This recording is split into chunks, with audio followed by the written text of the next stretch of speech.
Hey parents, you've probably had your agent or your manager tell you that your young actor needs to make a choice with the script. So what is a choice, how do you make it, and how do you know it's a good one?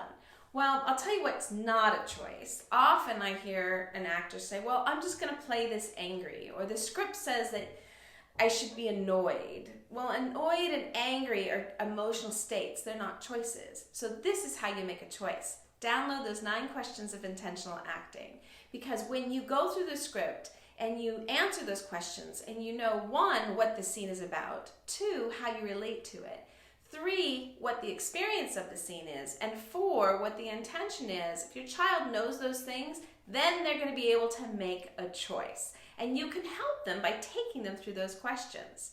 So download the 9 questions of intentional acting and you'll be on the right track for making great choices.